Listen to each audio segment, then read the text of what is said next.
Hi everyone. Annamacharya గురించి అందరికీ తెలుసు.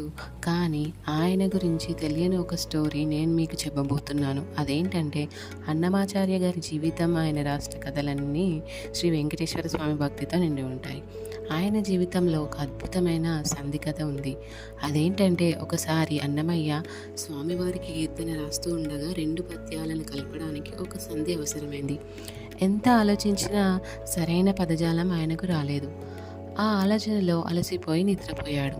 అప్పుడే ఆయన కలలో శ్రీ వెంకటేశ్వర స్వామి ప్రత్యక్షమై ఆ పద్యానికి తగిన పద్యం స్వయంగా చెప్పాడని పురాణ కథ చెబుతుంది.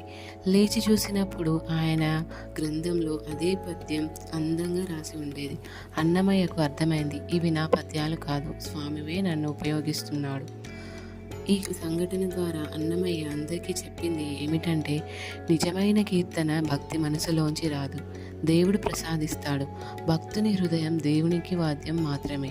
భక్తి రాగము, తాళము, సంధి కూడా స్వామి అనుగ్రహమే.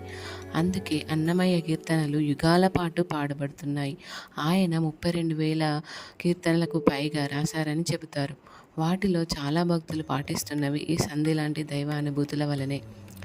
మీకు ఇలాంటి స్టోరీస్ కావాలంటే నా ఛానల్ని ఫాలో చేయండి. Thanks for watching.